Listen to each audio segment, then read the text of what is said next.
सच्चिदानंद रूपाय। जब हम अपनी यात्रा सत्य से शुरू करेंगे तब कहां पहुंच जाएंगे? अपने चित्त तक। और जब चित्त तक पहुंचेंगे तब आनंद की अनुभूति करेंगे, तब न सुख रहेगा न दुख रहेगा। सच्चिदानंद रूपाय। मैक्स मुलर ने 4 परिचय के सूत्र दिए। परिचय 4 सिद्धांतों से होता है। नाम क्या है, स्वरूप क्या है, दिखता कैसा है, स्वभाव कैसा है और काम क्या है। ये 4 सिद्धांत है। मैक्स मुलर कहता है to give a proper introduction. व्यक्ति का नाम क्या है, काम क्या है, दिखता कैसा है और स्वभाव कैसा है।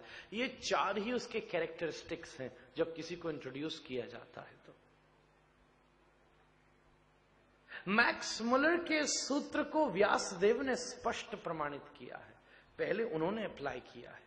इन 4 सूत्रों से ही श्री ठाकुर जी का परिचय दिया, पर उसमें नाम बाद में लिया। पहले सबसे पहले स्वरूप का चिंतन किया। सच्चिदानंद रूपाय। स्वरूप कैसा है? क्योंकि कृष्ण का सबसे पहला आकर्षण उनका स्वरूप है, रूप है, उनकी ब्यूटी है। Is not beautiful, he is beauty incarnation. वो पहला सूत्र है, पहला सत्य है। दूसरे नंबर की बात क्या है? वो कौन है? चैतन्य है, चिद है। और तीसरे नंबर की बात क्या है? वो कौन है? आनंद है। सच्चिदानंद रूपाय विश्वोत्पत्त्यादि हेतवे।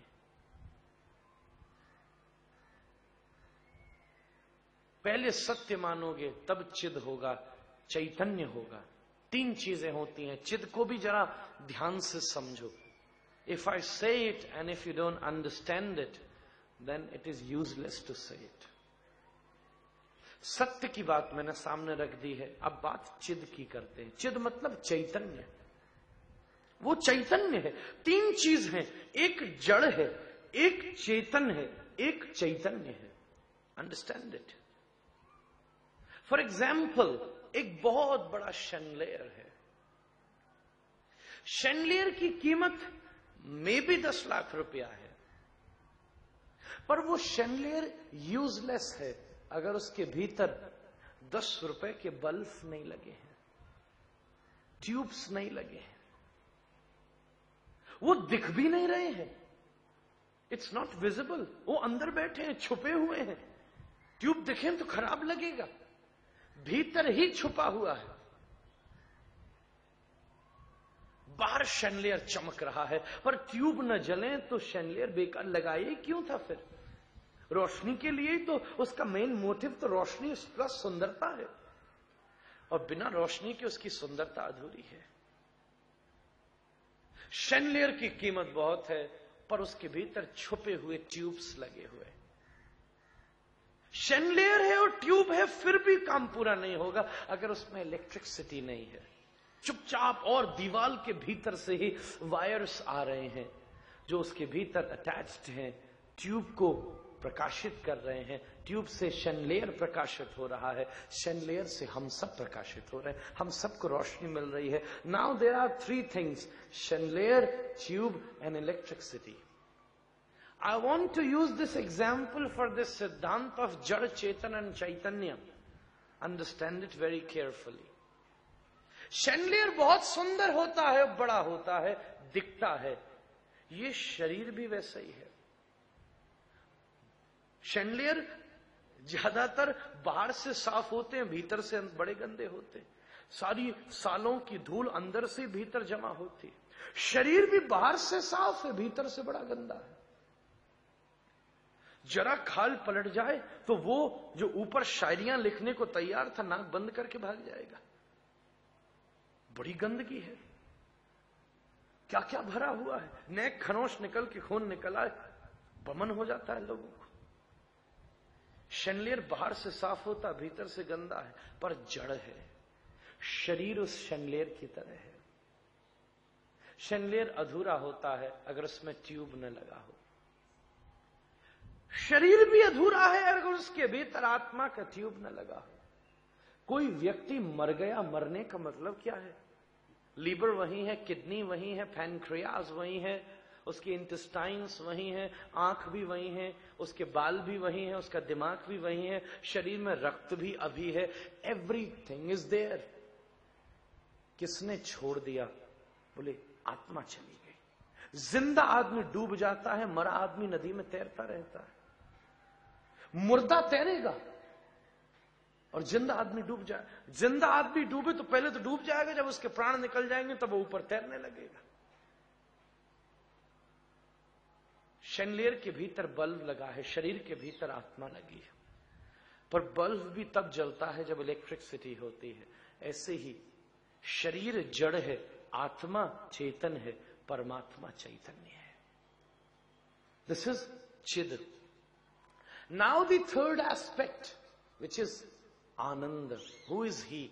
Full of bless.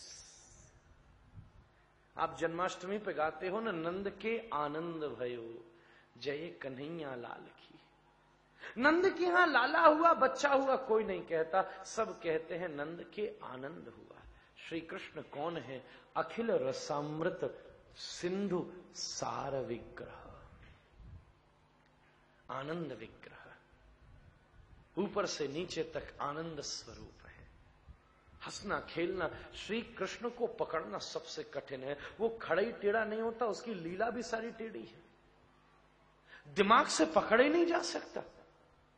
एक तरफ वैराग्य पर उपदेश करे तो इनसे बड़ा वैरागी नहीं, और दूसरी तरफ व्याह करने पर उतरे तो 16,108। एक तरफ राजा बनने पर हो तो सोने की द्वारिका का राजा बने, और एक तरफ सरल होने को हो तो अर्जुन का ड्राइवर बनने को तैयार हो जाए। तुमने अपने जीवन में एक दोस्त ऐसा बनाया जो तुम्हारा ड्राइवर बनने को तैयार हो? उससे कहो 5 दिन आप हमारी ड्यूटी देना, मुझे कहीं जाना है। एक दोस्त ऐसा नहीं होगा, पर वो सबल होते हुए भी इतना सरल है। सच्चिदानंद रूपाय, स्वरूप सद है, चिद है और आनंद है। विश्वोत्पत्त्यादि हेतवे, हेतु क्या है, काम क्या है? विश्व की उत्पत्ति, पालन और संहार। त्रिरूप में त्रिम कार्य कर रहे हैं, ट्रिनिटी है। 3 रूप में तीनों कामों को संपन्न कर रहे हैं।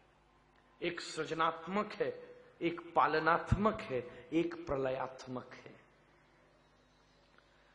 विज्ञान ने, साइंस ने सबसे पहले ये बात रखी, मेरी बात ध्यान से सुनना, बात सबसे पहले रखी कि एटम सबसे छोटी चीज होती है, अणु अणियान, लीस्ट है, सबसे छोटा है। Then after they concluded no, उसके नीचे भी 3 पक्ष होते हैं, प्रोटॉन्स, इलेक्ट्रॉन्स और न्यूट्रॉन्स, प्लस माइनस और neutron.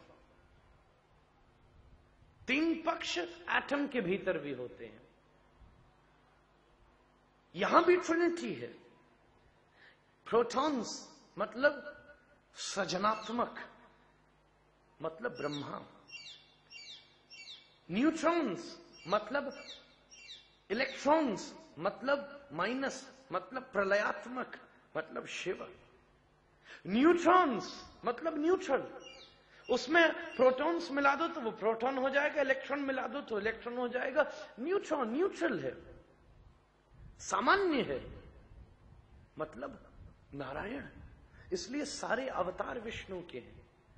Somewhere he is behaving as protons, somewhere he is behaving as electrons. जब नृसिंह बन करके आते हैं तो इलेक्ट्रॉन है।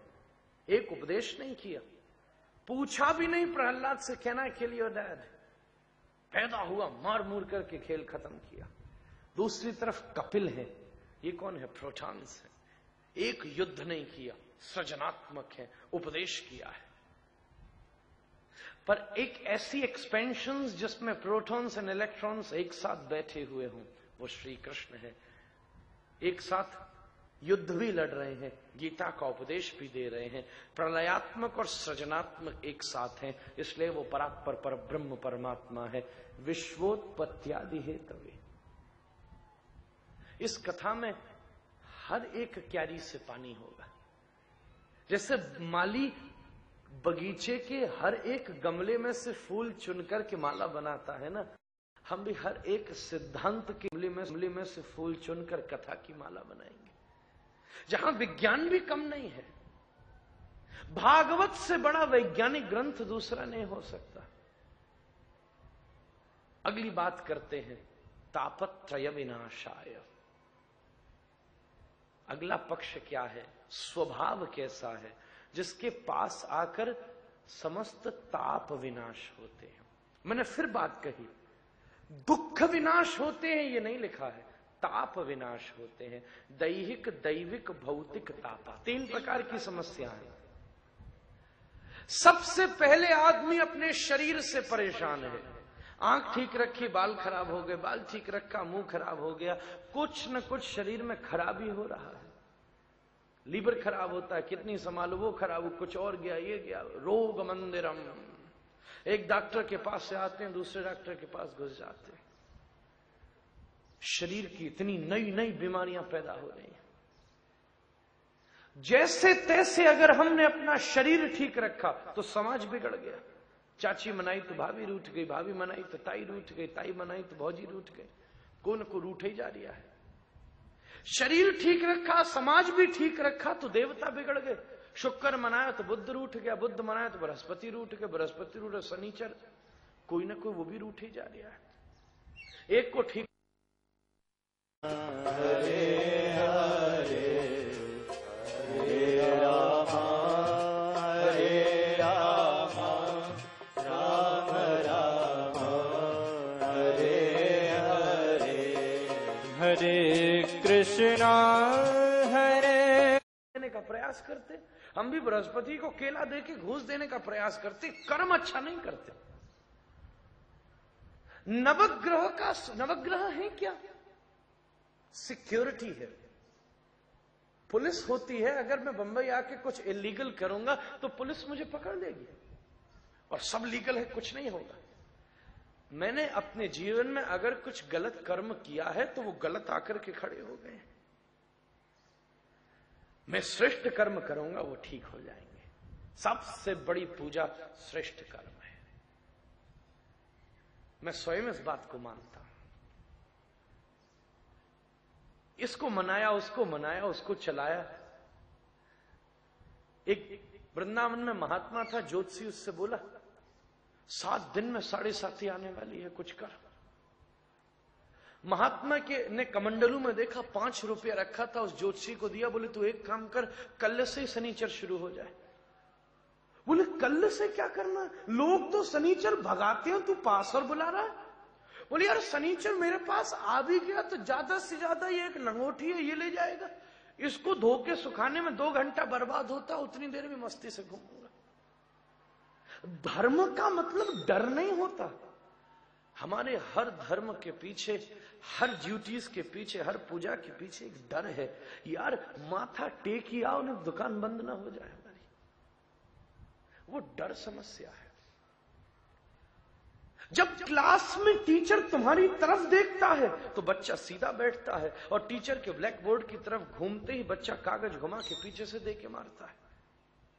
जहां डर होता है वहां प्रतीक्षा होती है रिवेंज की। मैं उसे नहीं मानता। अकुतो भय कुतोपि भयम नास्ति। भक्त भय से रहित है, उसको किसी चीज की परवाह नहीं है। शुक्र हो चाहे शनिचर हो, प्रणाम करके जाता है। एक सेठ जी थे, ज्योतिषी बोला 7.5 आने वाली है, ये अनुष्ठान करना पड़ेगा। क्या होगा, बोले 1 लाख रुपया खर्च होगा। सेठ जी बोले इतना तो मेरे पास है नहीं। बोले अच्छा 50,000, बोले वो भी नहीं है। बोले अच्छा 25,000, बोले वो भी नहीं है। बोले अच्छा 11,000, बोले वो भी नहीं। बोले अच्छा 5100, बोले वो भी नहीं है। बोले 1100, बोले वो भी नहीं है। बोले 501, बोले वो भी नहीं है। बोले 101, बोले वो भी नहीं है। बोले 51 रुपया, वो भी नहीं है। बोले 1 रुपया मैं तेरा अनुष्ठान करूंगा, वो भी नहीं है। ज्योतिषी बोला फिर भाग जा, शनिचर तेरे पास आके ले भी क्या जाएगा, है तो है नहीं तेरे पास कुछ। डर की जरूरत नहीं है। जहां भय होता है वहां प्रेम नहीं हो सकता, जहां डर होता है वहां प्रेम नहीं हो सकता। ये प्रेम की बात है। इन तीनों भय से जो निवृत्त कर दे, इनके ताप से जो निवृत्त कर दे। स्वरूप बता दिया, काम बता दिया, स्वभाव बता दिया, अब नाम बताया। मैक्स मुलर के 4 सूत्र हैं। अब नाम बताया। नाम बाद में क्यों बताया? नाम तो पहले बताया जाता है। बोले to keep some suspense, then it is more glorified. अंतिम चीज नाम बताई। वो कौन है जिसका ऐसा स्वरूप है, ऐसा स्वभाव है? वो श्री कृष्णाय वयम नमः। उन श्री कृष्ण के चरणारविंद में मेरा बारंबार प्रणाम है। कई इंस्ट्रक्शंस इस सब के बीच में आपके पास पहुंचे, आपके पास तक आए 7 दिन के लिए। रियाज 7 दिन का है, फिर मौज हो तो आगे चले। 7 दिन तो हो कम से कम, तब रियाज हो सकता है। श्री कृष्णाय वयम नमः। अपूर्व दिव्य भाव से कई संदर्भ आगे चले। श्रीमद् भागवत के महात्म के अद्भुत संदर्भ पैदा हुए। एक बार बद्रिकाश्रम में, बद्रीनाथ में ये 4 कुमार बैठे थे, सनक, सनंदन, सनातन, सनत कुमार। छोटे छोटे से बालक हैं ये, पर बड़े सत्संगी हैं। सनकादिक बोलते हैं, एक भैया बोलता है, 4 भैया 3 भैया सुनने लगते। ये चारों बैठ करके सत्संग कर रहे थे। सामने से श्री देवर्षि नारद निकले। नारद जी ने कि उदासी मुख को देख करके सनकादिकों ने पूछा, कथम ब्रह्मन दीन मुख कुतश्चिंता तुरो भवान त्वरितम गम्यते कुत्र कुतश्चागमनम तव। अरे इतनी उदासी मुख से कहां चले जा रहे हो? आप कहां से आए हो? क्या समस्या हो गई, हमें बताओ। तब देवर्षि नारद ने व्याख्या करी, इस पृथ्वी को मैं बहुत श्रेष्ठ मान करके यहां पर भ्रमण करने आया था। हरिक्षेत्रे, कुरुक्षेत्रे, श्रीरंगम, सेतु बंधनम, कई स्थानों पर मेरा गमन हुआ, पर क्या बताऊं, सब जगह लोग त्रस्त हैं। चारों तरफ परेशानी ही परेशानी है, चारों तरफ समस्या ही समस्या है, प्रमाद ही प्रमाद है। किसी के पास कुछ नहीं है, कोई कुछ पाना चाहता है, कोई कहीं से आ रहा है, चारों तरफ त्रस्त है समय। धर्म में आडंबर का प्रवेश हो गया है। डॉक्टर्स भी अपने स्वार्थ पर निष्ठित हो गए हैं, वकील भी व्यापारी बन गए हैं। चारों तरफ के बीभत्स वातावरण का देवर्षि ने वर्णन किया। धर्म भी व्यापार बन के रह गया है। उसके पीछे एकमात्र पक्ष केवल स्वार्थ का है, आडंबर का है। सात्विक धर्म पचाना एक तो बहुत कठिन है। सुनार की दुकान पर सब नहीं आ सकते, सब्जी मंडी में भीड़ लगती। असली चीज पचाना, घी पचाना सबकी ताकत नहीं है, मिलावटी सब पचा लेते। धर्म में व्यापार का प्रवेश हो गया, स्वार्थ का प्रवेश हो गया, कोई सीमा नहीं है। वो ब्राह्मण जो जिसकी शोभा त्याग करनी थी वो व्यापारी हो गया, वो क्षत्रिय जिसकी शोभा रक्षा थी वो व्यापारी हो गया, वो वैश्य जिसकी शोभा सेवा में थी वो सेवा से भी यशलोलुप हो गया। आज का व्यक्ति छोटे से छोटे कामों में अनाउंसमेंट चाहता है। एक पंखा भी मंदिर में दिया तो तीनों परों पर पुतवा दिया, अपना नाम, पिताजी का नाम, पर बाबा जी का नाम, पर दादाजी का नाम, postal address, telephone number, email address. पंखा चला, पितृलोक में दादा परदादा की खोपड़ी फूट गई। बोले यहां भी भूकंप आता है? बोले भूकंप नहीं आता, तेरे पोता ने उल्टा लटका दिया पंखा। गुरुदेव बड़ी सुंदर बात कहते, एक ही चीज मिल सकती है, या तो अनाउंसमेंट मिल सकता है या रिनाउंसमेंट मिल सकता है। एक अचीव किया जा सकता है। निर्वीजा पृथ्वी निरौषधिरसा नीचा महत्वम गता भूपाला निज धर्म कर्म रहिता विप्रह कुमार गेरता भार्या भर्त विरोधिनी पररतः पितृपिता द्वेषणे हा कष्टम खलु वर्तते कलयुगे धन्यामृता ये नरः। भर्तरी बड़ी सुंदर बात कह रहे हैं। बीभत्स वातावरण उपस्थित है, मंदिर हो चाहे मधुशाला हो, चारों तरफ वहां से लेके वहां तक अगर व्याप्त है तो केवल स्वार्थ व्याप्त है, उसके अलावा एक चीज व्याप्त नहीं है। सत्य बोलना मेरा धर्म है और मैं व्यास गादी का ही प्रयोग करता हूं, चूकता नहीं हूं। पर ये बात सुन भी वो ही सकता है जिसके पास सत्य पचाने की ताकत है। सत्य कड़वा नहीं होता। एक चीज मैं और सामने रखूं, और बड़ी महत्वपूर्ण बात है, ध्यान से सुनना। सत्य कड़वा नहीं होता। जो लोग कहावत कहते हैं ना कि सत्य, truth is bitter, no, I don't understand, never understood. सत्य कड़वा नहीं होता, स्वार्थ सत्य को कड़वा बनाता है। सत्य कभी कड़वा नहीं होता। एक व्यक्ति मेरे पास वृंदावन आया, मैंने उसको बढ़िया दूध दिया पीने के लिए। उसने बढ़िया श्यामा गऊ का दूध, एक्सीलेंट महाराज। वो जो 1 महीने से आम खा रही थी, आम खाने वाली गैया, तो उसका दूध भी मैंगो फ्लेवर निकला महाराज। बढ़िया दूध निकाला, सुगंधित, और उसको दिया। उसने एक बार सिप किया और कुल्ला कर दिया। इतना कड़वा, मैंने पागल हो गया है क्या?